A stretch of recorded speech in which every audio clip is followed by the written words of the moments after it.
we play a round called Yippee-Ki-Yay, Mother Hugger. This round involves Alistair and Isan, so if you could make your way to the performance area, please. This round is a stand-up challenge. I launch a wheel of news, and wherever it chooses to stop, one of our performers must step forward and talk about that subject. OK, here we go. Our first topic, please. Let's spin the wheel. And the topic is exercise. Who wants to come on that? I'll take this one. Now, the thing is, I've always been a bigger guy. My name is Isan Akbar, and at school, my nickname was Snack Bar. Which is a pretty good name. And recently, there's been a bit of a move towards, like, the body positivity movement. And I have to say, I am body positive in that my body is positive for high cholesterol and high blood pressure. So, during this lockdown, I thought, right, OK, I'm going to try and lose a bit of weight. And here's the thing, my attitude to weight loss is a bit like Labour's attitude to getting elected, in that we both really want it to happen, but neither of us can be bothered to do anything about it. I went online and I got completely overwhelmed by how much information there is on how to lose weight, diet plans, exercise plans. But I found a foolproof plan on how to lose weight. It's called the Free School Meals Challenge, where for £30 a week, they send you £5 worth of food. You don't need a gym. It's amazing, right? And here's something I learned. I learned that different cultures and different communities have different attitudes to weight loss and exercise. So my girlfriend is a liberal middle-class white lady because I'm doing well. And people like her, you know, liberal middle-class people, they all do the same thing. They'll be like this. They'll be like, oh, God, I've had such a tiring week at work. Teams meeting, Zoom meeting, all sorts of meetings. I need a day to do absolutely nothing. And then, irrespective of the weather, you'll find a waterproof coat, find the nearest hill, walk up that hill, walk down that hill, and have some weak tea and weak soup at the end of it. Why? Why do liberal middle-class white people like doing walking, camping, tough mudder, the things that refugees need to survive? You make it your leisure activity. Thank you. Thank you very much, Isan. OK, that leaves us with Alistair. Let's see what your topic is. Let's spin the wheel. The topic is physical appearance. Yes, I have one of those. Good. For context, my full name is Alistair Beckett-King. Now, I'd never know what kind of impression it makes, so I'm thinking of changing the hyphen to a comma, so it becomes Alistair Beckett, King. So much more impressive. But I actually live in a stained glass window depicting the martyrdom of John the Baptist. Now, a few of you might be thinking, I don't know if I can visualise the martyrdom of John the Baptist, but you can, because it looks exactly like this.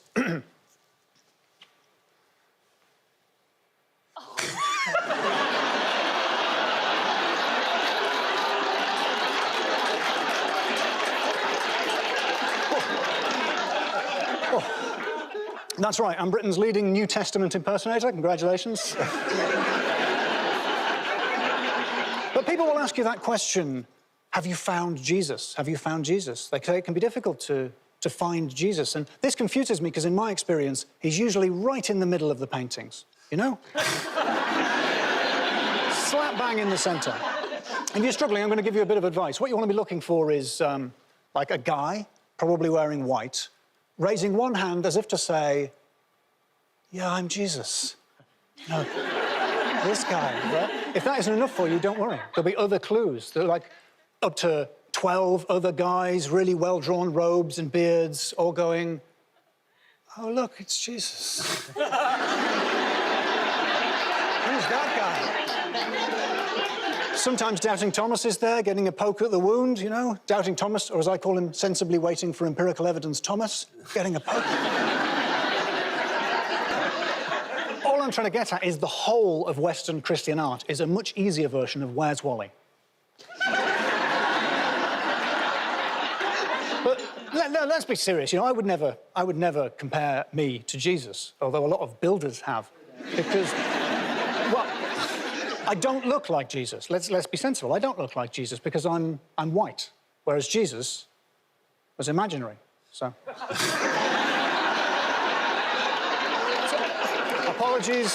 Apologies to any Christians for whom I've spoiled the surprise. I'm sorry. Okay, points go to Alistair. Come back to now. We play a round called Sage Something Nice or Sage Nothing at All. This game involves Felicity and Darren. So if you could make your way to the performance area, please. This round is a stand-up challenge. I launch a wheel of news, and wherever it chooses to stop, one of our performers must step forward and talk about that subject. OK, here we go. Our first topic, please.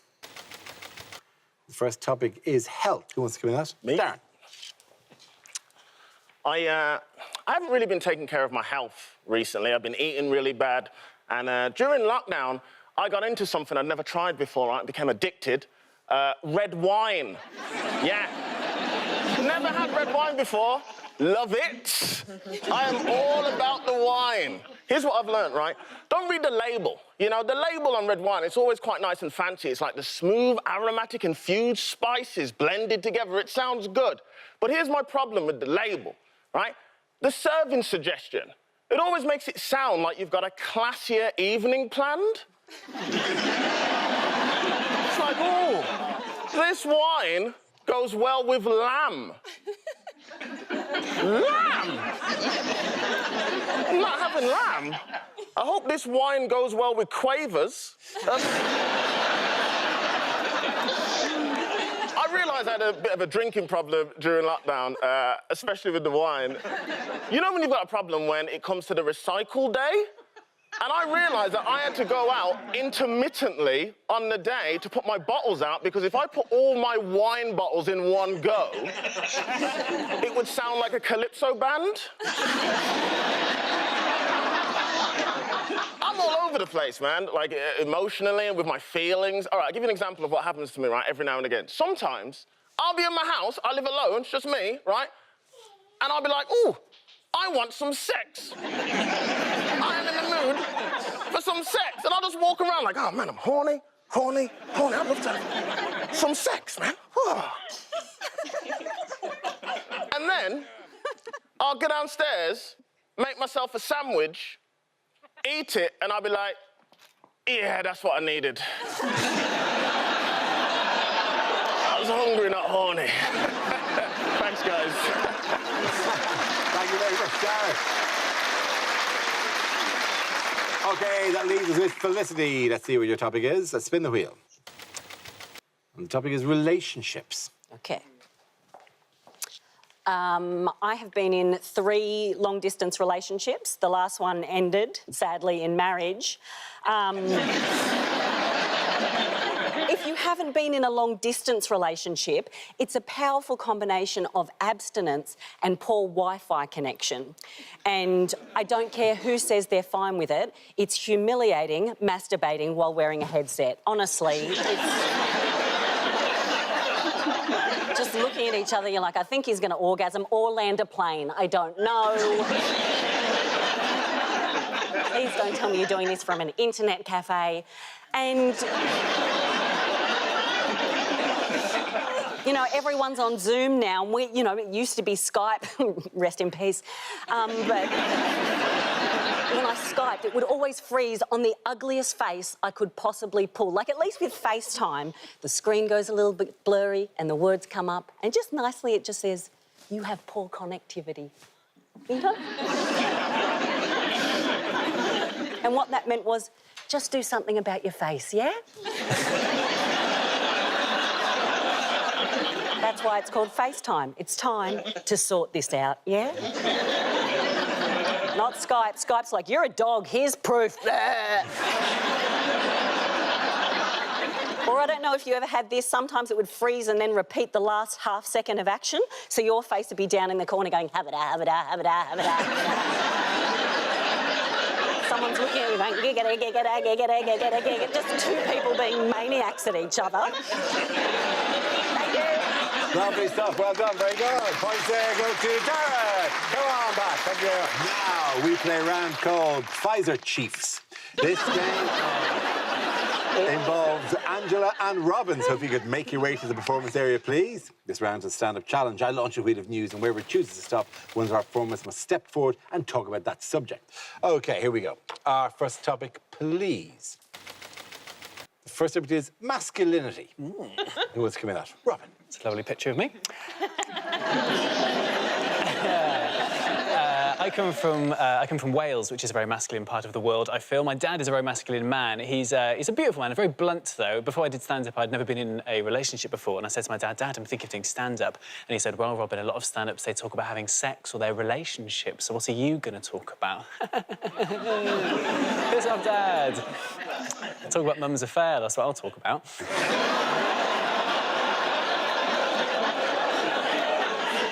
Hi, if you're both watching. Wales, beautiful part of the world, amazing place. You should come when there's not a pandemic on. It's my favourite thing about Wales is that we have free prescriptions on the NHS. Oh my God! So I've been on the pill for 4 years. It's just nice to regulate. People get very annoyed about the war on men. People have boycotted companies. Gillette got boycotted a few years ago because they had quite a woke advert where they called out toxic masculinity. Like, I'm not going to boycott Gillette. It's not going to do them any harm if I do. I shave once every Eurovision. It's going to do them no harm at all. But I can't boycott Gillette. I'm not going to boycott Gillette. I can't use Wilkinson's sword. Wilkinson's sword? I got to use Wilkinson's sword because that's what my friend Barry Wilkinson used to call his penis. Just brings back so many memories, you know? Hi, Mum and Dad, if you're watching. I think men change their behaviour when they're around other men, though. Like, stag do is a perfect example. My stag do started in a Wetherspoons in Cardiff, and then it got worse, right? Wetherspoons, they're always in these, like, old, grand, beautiful buildings. Like, you've kind of got to respect them. Like, Tim Martin, the guy who created it, like, imagine the balls of that man to go, like, I'm going to create a chain of pubs in old, beautiful buildings. Cool, they're going to be nice inside? No. You're going to serve food? Sort of. What time are you going to open? 6 a.m. Drink from 6 a.m. like an airport? Yes. Except no one's going anywhere. Thank you very much, yeah. Come on. Well done. Very good. OK, that leaves us with Angela. Let's see what your topic is. Let's spin the wheel. And the topic is children. Ah. Yes, I don't have kids. My fiancé and I, we don't want kids. We're in our 40s now, so we sort of sold on that idea. You know, it's unlikely to happen anyway now. His sperm sort of gets to the egg and just forgets what it went in there for. Sometimes people can't get their head around you being a woman who doesn't want to have kids. So it really blows their mind. And sometimes I've had people get angry with me, like on Twitter when I talk about being happy and child-free. They get really angry. And often it's the same people who are also angry about high levels of immigration in this country. Well, are we full up or not? Pick a team. Loads of my friends have kids, and I love my friends' kids. I do. I take them out, I spoil them, I treat them. I love that. There's one I hate, but the rest. Awkward, isn't it? It's awkward when you hate one of your friend's kids. I don't know if you've had that. I think my friend knows I hate her kid as well. Yeah, she knows. He's an only child. They live in a block of flats. For his birthday, I bought him a seesaw. It's different. Kids today, it's different. Like, a couple of years ago, right, I took my friend's kid out for the day. Now, look, some of you watching at home, you'll be the same age as me. You'll have grown up when I did in the 1970s, when our playgrounds were made of concrete, weren't they?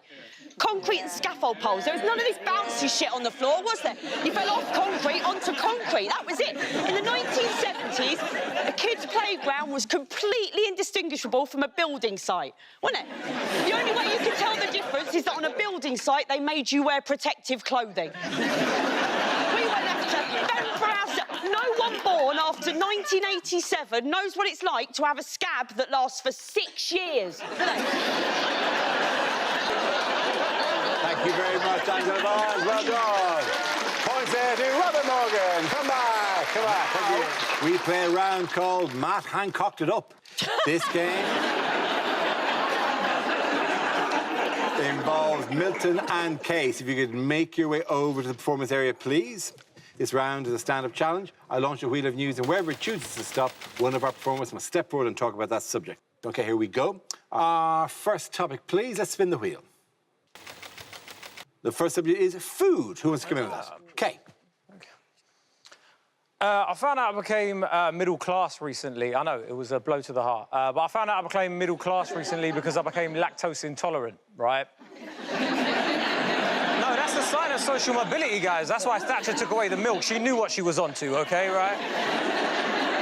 But it's annoying being lactose intolerant, man, because I realise there's certain things I'm never going to be able to do. Like, I'm never going to be a superhero. You look at Superman's weakness, it's kryptonite. What's mine? A chalk ice? Right? You know, who's my arch enemy? The milkman? Like... It's annoying, there's so much things you can't do. Like, do you know what I mean? Like, girls will say things like, my milkshakes brings all the boys to the yard. I'm just there like, can't come. Like... Do you have a soya-based alternative? You don't even sound hard asking for soya milk. I go into coffee shops asking for it like it's an illegal substance. Like, yo, you got soya? And the guy still makes it obvious. One soya latte! It's funny, though, how some foods have, like, class attached to it now. Like, people always bring up hummus and falafel, which to me is very weird because I'm from the Middle East, and in the Middle East, hummus and falafel is just street food, which begs the question, is the same thing going on over there? Like, you know, downtown Dubai, Mohammed and Ahmed, they're looking for something new to eat. He's got, oh, I've got a new delicacy, you're going to love it. What is it? Shepherd's pie. Do you know what I mean? Fatima and Layla walking around Beirut, you know, I've got some new classy establishment we can go to. What is it? Gregor's. Well done, Kay. Thank you very much. That leaves us with Milton. Let's see what your topic is. Let's spin the wheel. And the topic is danger.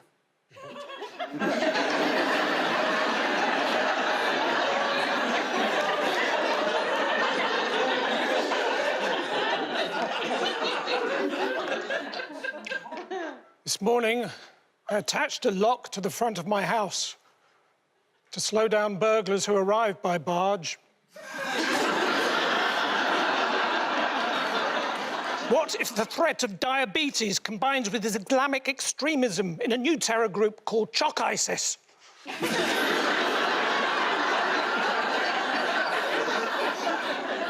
couple of days ago, I failed my driving test for going 31.5 miles an hour in a primary school.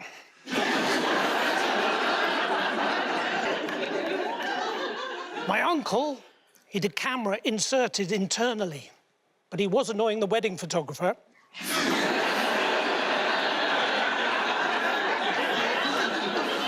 If you've got to tell someone bad news, best thing to do is to cut the words into the back of their hair.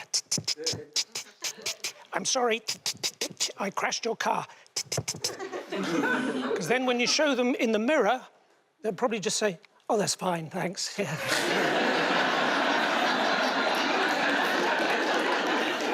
And if you get into a fight with someone, hit them as hard as you can straight away. Although I now know with hindsight that when my grandmother said, do you want to take this outside, she was talking about my bike. Well done, thank you very much. Points there go to Milton Jones. Come on, both of you. Now we play a round called AstraZeneca, baby. This game involves Laura and Alistair. So if you could make your way to the performance area, please. This round is a stand-up challenge. I launched a wheel of news, and wherever it chooses to stop, one of our performers must step forward and talk about that subject. OK, here we go. Our first topic, please. Let's spin the wheel. The first topic is shopping. Who wants to come in on that? Laura. I fully hate shopping, and I've had to do quite a lot of it because of all the weight I've put on through the... I mean, who could have foreseen that being completely stationary with only access to supermarkets would have had this effect on my body? But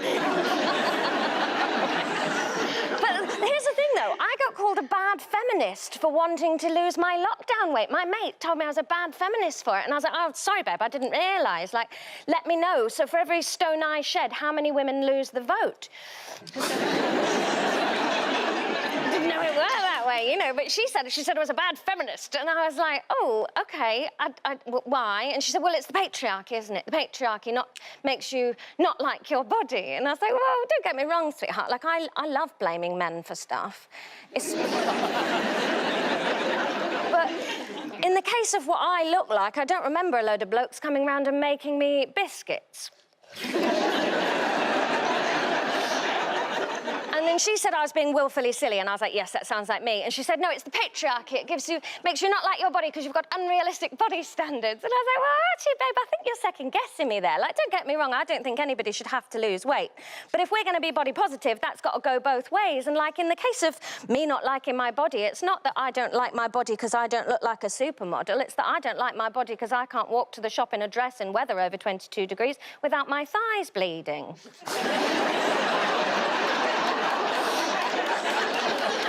That's all I'm really looking to get rid of. I don't want to be a size 0. I just want for all my clothes to be sitting down clothes.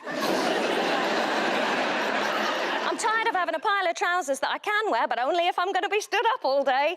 And even then, I'll take my outfit off at the end of the day, and every single seam in everything I'm wearing is imprinted into my flesh in livid little red lines. When I get naked, I look like a tailor's training dummy. Thank you very much, Laura. That leaves us with Alistair. Let's see what your topic is. Let's spin the wheel. And it's nationality. So I'm half Scottish, and it's mostly concentrated in the face, which is a problem.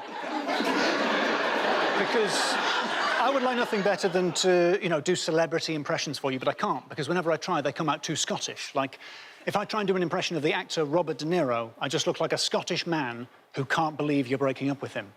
Robert De Niro.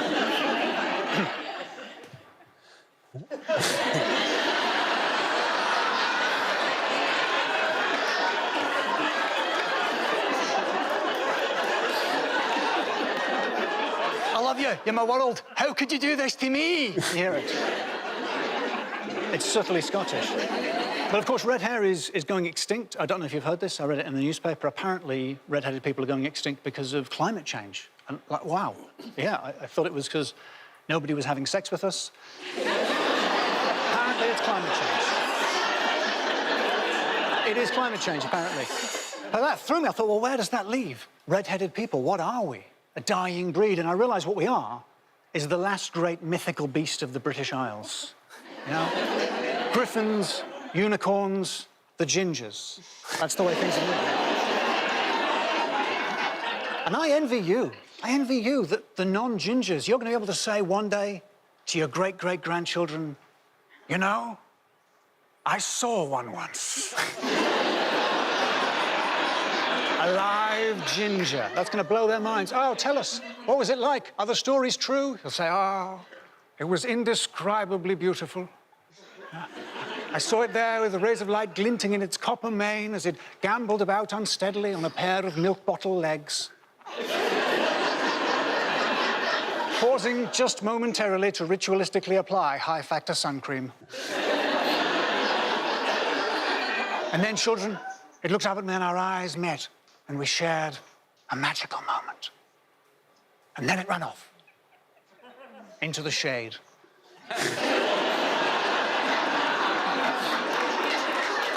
And I shouted, ginger pubes! You have ginger pubes!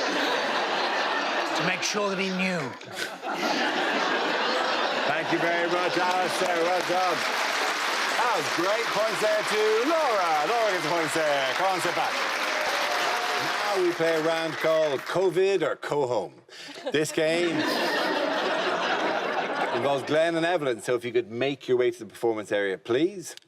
This round is a stand-up challenge. I launch a wheel of news, and wherever it chooses to stop, one of our performers must step forward and talk about that subject. OK, here we go. Let's have our first topic. Let's spin the wheel, please. The first subject is identity. Who wants to come in that? Evelyn. That'll be me. Yeah. So I will just start by introducing myself to you guys so you get a sense of who you're dealing with here, because there is a lot going on in this person. Now, I am a Swedish-born, Chinese immigrant, working-class, plus-size, pansexual lady who's lactose intolerant. So, as you can tell, my cup just overfloweth with identity. And I find that it's a cup that no Brit wants to drink out of. Because you guys get confused by me. Anywhere I go, really, people can't place me. In Sweden, they presume I only speak English. In England, they think that I only speak Chinese. And as a Chinese girl, my relatives are super surprised I'm still alive. But I will say, I have been on your British shores now for about 9 years, so I feel like I'm British. For instance, if tonight doesn't go as well as I hope, I'll just internalize all my feelings about it, never address it, and take it to my grave.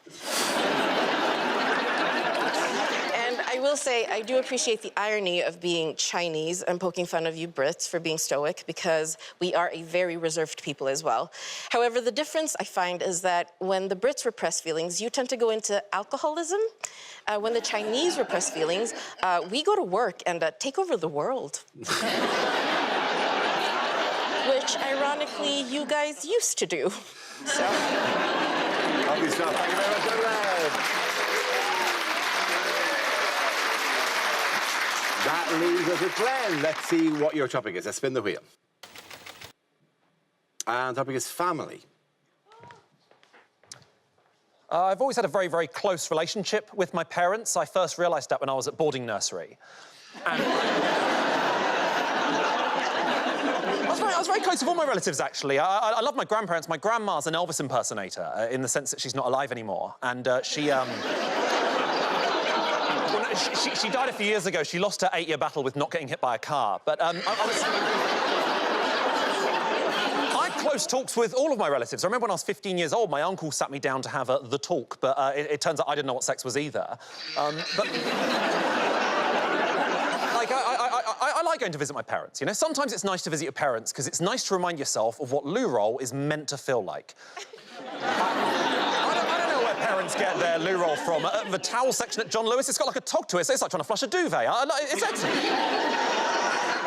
I like going to visit my parents, but the only thing I don't like is how remote their village is. It's an area so remote that the last time I was there, I got a pop-up on my laptop saying, click here for pictures of lonely singles in your area, and I clicked on it, and it was just pictures of me. It's so remote. Basically, my parents live in a village that's got no phone signal, no radio signal, and some internet, which, as we all know, is significantly worse than no internet. Because at my parents' house, I can get no internet reception in my bedroom, but I can get perfect internet reception in the airing cupboard just across the shitting hallway. So if ever I wanted to load up some sort of mature content, I've got to load it up on my laptop, then I've got to take it to stream in the airing cupboard for 10 minutes, like some sort of porn microwave. Take it back to my bedroom again. You can guarantee halfway through a video it suddenly starts buffering again, so I've got to take it back to sexy Narnia. Trying to hop across the corridor with my trousers around my ankles. I can guarantee that's when my parents catch me in the act as well, so I look like the Pixar lamp. It's a nightmare situation for me. Thank you very, very much. Well done. Points there for Glenn. Well done. Both of you come back. Now we play a round called COP26, a load of these. This game involves Ivo and Alistair. If you could make your way to the performance area, please. This round is a stand-up challenge. I launch a wheel of news, and wherever it chooses to stop, one of our performers must step forward and talk about that subject. OK, here we go. Our first topic, please. And the topic is class. Who wants to come in on that? Oh, good. Ivo. I went to boarding school as a teenager. We did things differently there. Hello, old flame.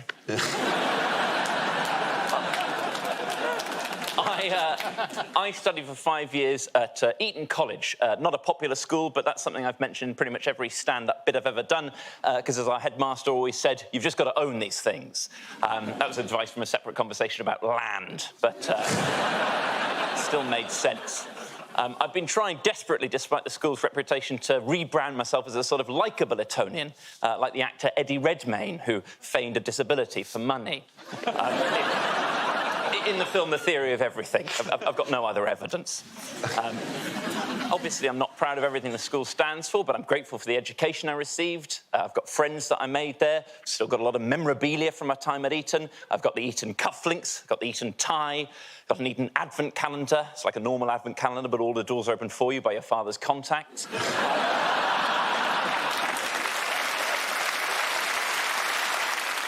And even though I'm trying to move away from certain stereotypes, I'm aware I still completely inhabit them. I've never met Boris Johnson, for example, but 2 years ago, I did actually take part in a bowls tournament with his brother.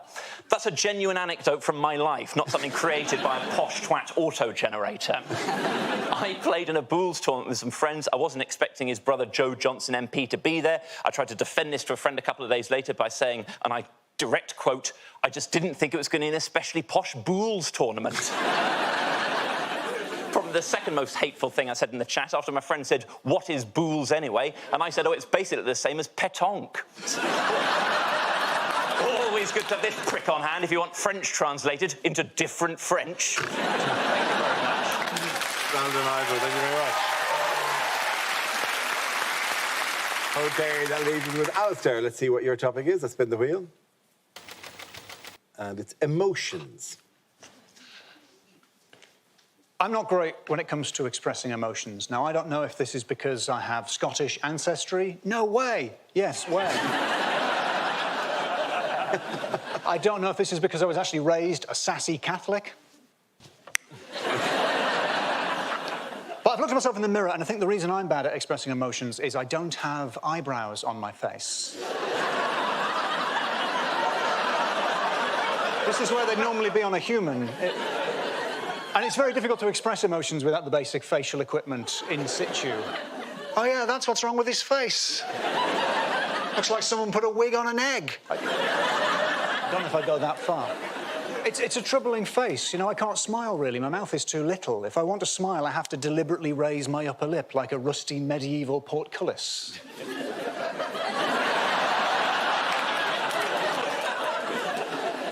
It's not the face of a man expressing joy, that, is it?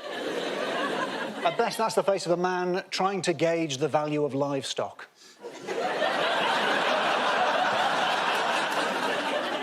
Yes, she's a fine beast and no mistake. I'll give you 14 guineas, but not a penny more. The only person in our house who's any good at expressing emotions is our Hoover. Like, when we're hoovering together, oh, he loves that, but he does not like to be left alone. Like, when we're together, it's like...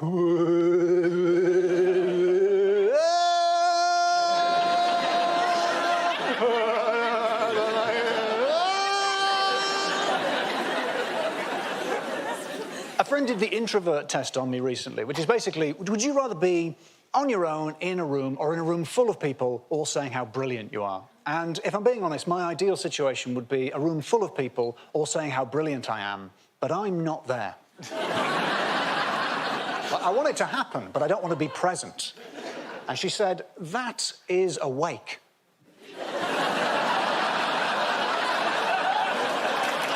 Thank you very much, Alistair. Well done.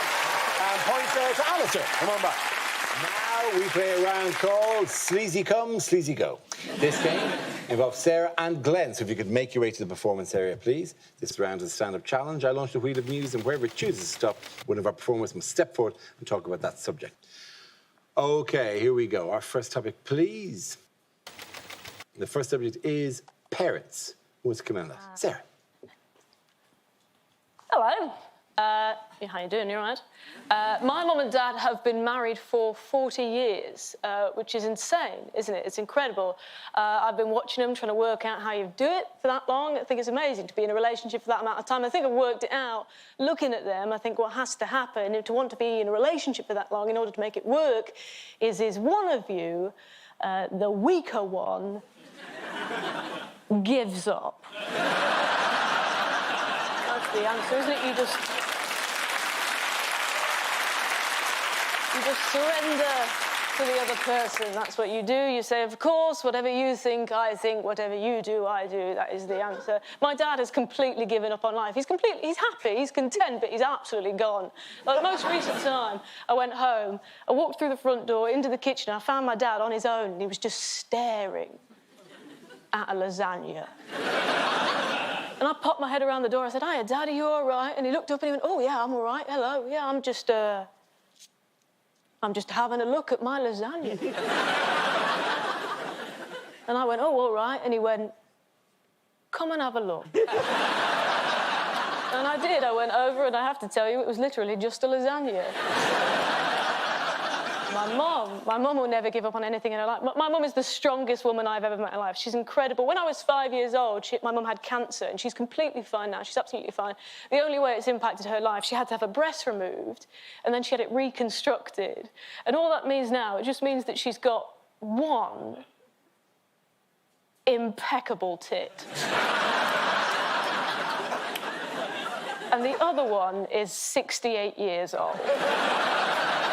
Think about that. That's a double act. It's not fair, is it? Because it's a 23-year-old and a 68-year-old. It's not. The 23-year-old knows that she's a cracking tit. She wants to be out. She wants to be seen all the time.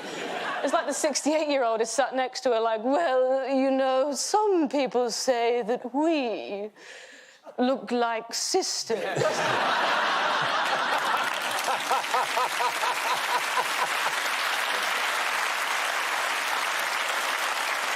Thank you. Some of you might be worried about my mother there. She has actually seen me say that. She came to watch me do a performance. Then afterwards, I introduced her to somebody that she'd never met before, and the first thing she said was, go on then, guess which one's which. She's absolutely fine. Thank you.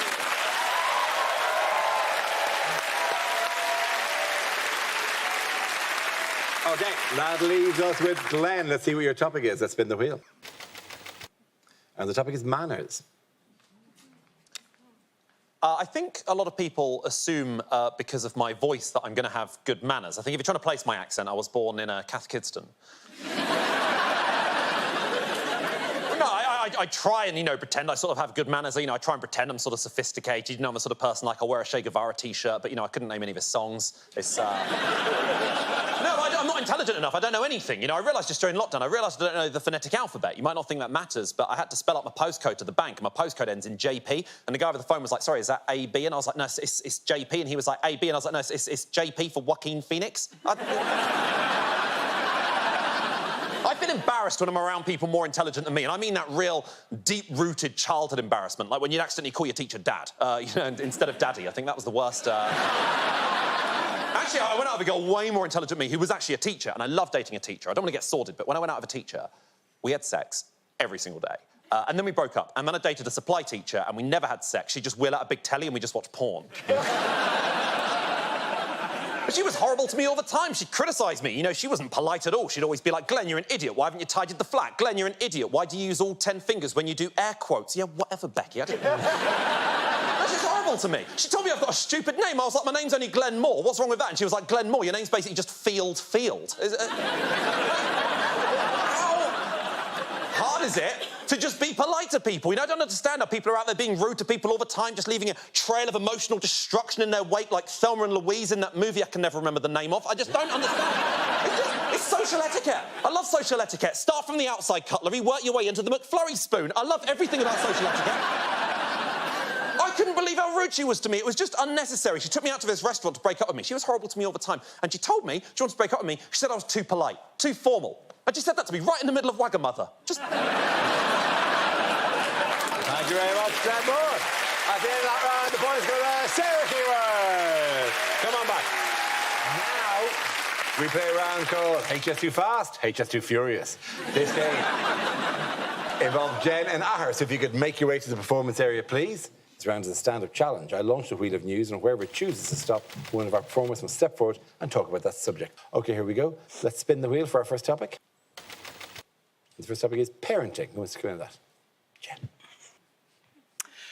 Yes, I am a parent. I have twins with my partner. No, we're not solicitors. We are lesers. Just to be clear what our situation is, I am the non-biological mum, and my girlfriend is the biological mum. And yes, that is how we refer to each other at home. Like we're boxes of detergent. She's personal, I'm Daz. That's just how we do it. Now, look, I don't know how everyone copes during lockdown, but I found it pretty difficult to create boundaries for our children during lockdown. It was tricky. And I think it was easier for my parents, because when I was a kid, it was the 80s, and it was easy to create boundaries for your children in the 80s, because if your kid was misbehaving, you just give them a slap. Yeah, no one judged you. People didn't judge you, society didn't judge you. In fact, if you were misbehaving in public as a kid, it was quite normal for people to look at you and go, Why is no one hitting that kid? Sorry, is no one going to hit? Right, I'm going to hit it, right. And the parents would be like, oh, thanks, sweetheart, I've got my hands full. That was really It's got quite tense, hasn't it? I feel like there's a little bit of judgment there. No one judges you harsher than another woman, OK? No one, yeah? Because there's always one mum doing it better than you. She can't keep that to herself, you know. She can't keep it to herself. She's like, oh, I'm so sorry to hear your children aren't sleeping. Poor you. Oh, Johnny here. He's slept through since birth. Do you know what I think it is? I think it's something to do with the energy you give your children. I really believe that. And I think if you give your children positive energy, they really feed off that energy and they internalise it. And you know, this is the kind of woman that has a piece of her daughter's placenta around her neck, you know. She makes her own almond milk. I feel like saying to her, do you want to know why your kid is sleeping, love? Well, I'll tell you why. It's because you've bored him to death. With your tedious courtesy, all stop worshipping bullshit. Thank you very much, Bristol. OK, that leaves you with Ahur. Let's see what your topic is. Let's spin the wheel. It's home life. Where you go. So, at the beginning of 2020, I just started living alone for the first time. That was a good idea, wasn't it? I'll see friends in the evenings. It's fascinating living on your own. I recommend it. You learn a lot about your friends, about society, yourself, yeah? Well, the first thing you learn is that when you live on your own, no one interferes, but equally, no one checks. It's like, everything all right in there? It isn't. It's fascinating. You learn how much of your normality was only ever a performance for your flatmates. I clocked within about a fortnight that it was only the continued presence of either Will or Tom that meant that I didn't always have at least some cum on me. I might come, but still an awful look, you know? I'm living my best life.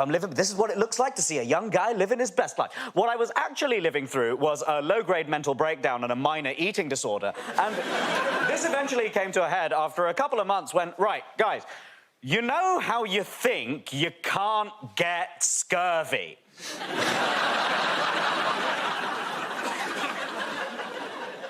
I am here to tell you that if for a period of, let's call it 2 months, very little passes your lips that is not gin or crisps, you can yourself begin to exhibit the telltale signs of scurvy.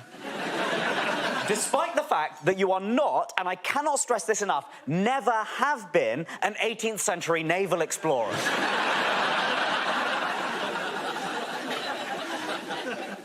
I'd have been fine if I just put lime in the gin. It's fine. I just started buying juice. How bad could it be if the cure's orange juice? Look, I'm not a doctor. I just look like I'd make an excellent one. Thank you very much, Ahur. And that round, points go to Jen. Come on back. We play a round called Omicron. Gotta catch 'em all. This game involves Johnny and Ahur, so if you could make your way to the performance area, please. This round is a stand-up challenge. I launched the wheel of news, and wherever it chooses to stop, one of our performers must step forward and talk about that subject. OK, here we go. Let's have our first topic, please. The first subject is the human body. Who wants to go in? Johnny. My name's Johnny. I'm quite a weird man. Got a bit of a messed up body, nothing too bad. Cleft lip, webbed toes, more nipples than is ideal. I've actually got something called popliteal pterygium syndrome. There's about 1 in 300,000 of us. So it's quite rare. Just about 200 of us in the UK. Just about 20 of us in London now. Just sort of walking around amongst you. Being weird. Do we have any others in? We never do. I quite like my body now, but there's a problem at school, like, because kids can be mean. I remember one day in RE, religious education, we were debating whether or not God exists. That was a bit, whether or not God exists, going sort of back and forth, back and forth. I tuned out. I was pretty sure they weren't going to solve it. And then I got brought back into the room because I heard my name, and it turned out quite a pretty girl was trying to use me and my body to disprove the existence of God.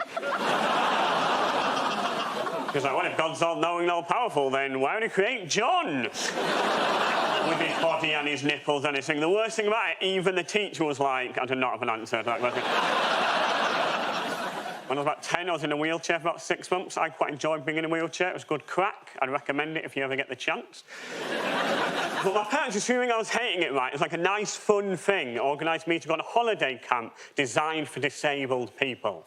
But it was called Camp Courage.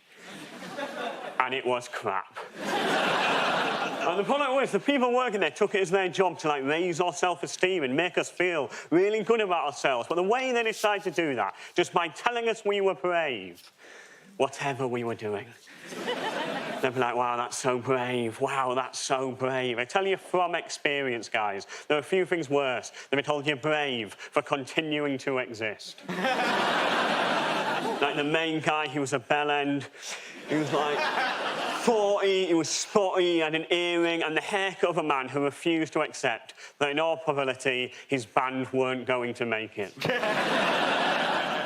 And on the last night, we sort of sat around a campfire, it was sort of fine but crap, and he said, you know what I think is the bravest thing that you can do? It's to keep being the wonderful people that you are. But sometimes the bravest thing that you can do is to tell your camp organiser to piss off.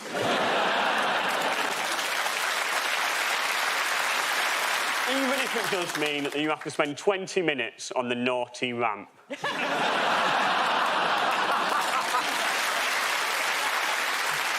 you very much, Johnny. That leaves us with Ahur. Let's see what your topic is. Let's spin the wheel. And it's nationality. Ahur. So, I am British Indian, or Alpha Delta, as we're now called. I'm a British Indian, but my dad is Indian, right? He's aggressively into it, too much, to the extent... My dad has lived in various Western societies for over 4 decades now and has steadfastly refused to integrate into any of them, but he's not Muslim, so no one minds.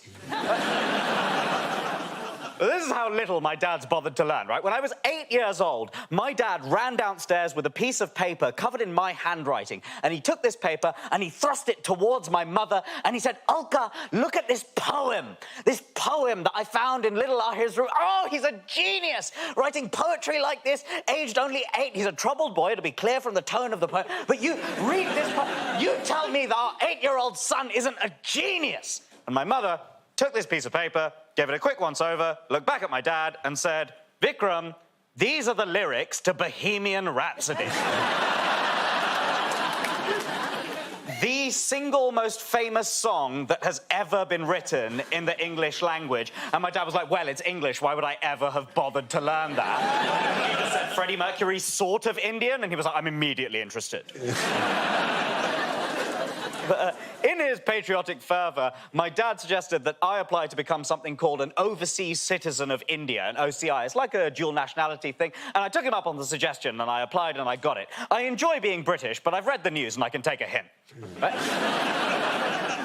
Well, I applied, and my favourite part of doing so was the online application form. This is where the paranoia of the Indian government met the bureaucracy of the Indian government, met the technological ineptitude of the Indian government.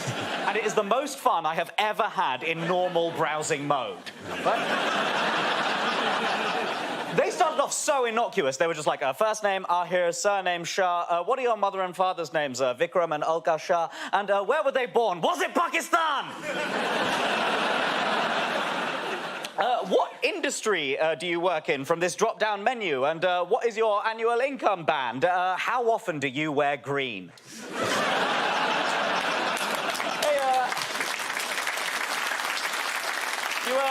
You got any children or other dependents? Favourite type of moon? If crescent, why? I couldn't do it, man. I couldn't be Indian. If I have to live in a country that's so pointlessly hostile to Muslims, it might as well be here. It's closer. Thank you very much. OK, at the end of that round, points go to Johnny. Come on, take it away. Now we play a round called Felice Navajab. This game involves Glenn and Milton, so if you could make your way to the performance area, please. This round is a stand-up challenge. I launch a wheel of news, and wherever it chooses to stop, one of our performers must step forward and talk about that subject. OK, here we go. Our first topic, please, is spin the wheel. The first issue is growing up. Who wants to come in that? Glenn. I think I need to grow up more. I was discussing this the other day with my pen pal, and I've always tried to be sort of quite grown up and sensible. You know, I've never sent like a dick pic or a scrotograph. It's not the sort of thing. No, and even then, that doesn't suit me to say. And don't worry, I'm not just going to start throwing out just random dick jokes, just willy-willy. I'm not the sort of person who does it. No, I'm very sort of, very sort of sensible person. Very sort of like no sex before marriage, it turns out, and. No, I think because I try and act sensible, people usually assume I'm sort of posh or something like that. I'm not posh. I hate it when people accuse me of being posh. It annoys me. I think the next time someone accuses me of being posh, I'm going to put my head in the Yaga. I tried to sort of do quite sensible things this year. Tried to be a grown-up, sensible person. Like in October, I gave up beer for the whole month as part of Go Sober for October. Last month, did a minute silence every day as part of Go Somber for November. At the beginning of this year, I fulfilled a lifelong dream. I finally went swimming with Dolph Lundgren. It was a real dream for me. No, I learned a lot this year. I learned that saying, oh, what, this old thing is not an appropriate way to introduce an elderly relative. People have had an excuse over the past 18 months to, not necessarily have your lives together. It's been a difficult time for people. It was the Fred West of times. It was the Fred Durst of times. It was it was difficult. It was a stressful time for a lot of people. And sure, you haven't truly known stress until you've had food poisoning during a massage. But,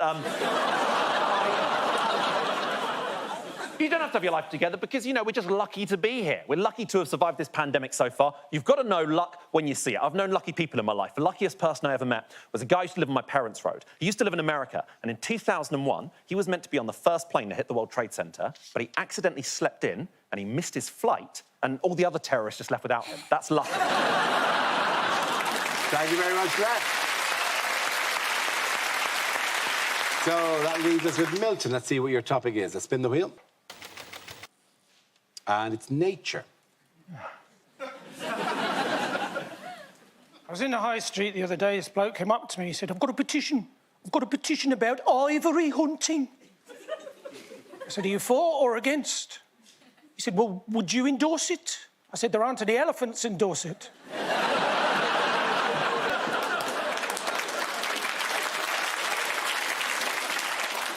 He said, you shouldn't joke about such things. I could put you in hospital. I looked him in the eye and I said, I was born in hospital. My uncle, he was one of the last people to have one of the old lead pacemakers. He died quite recently. Lovely man. We buried him. We buried him with a heavy heart. I tell you what's a dangerous insect is that hepatitis B.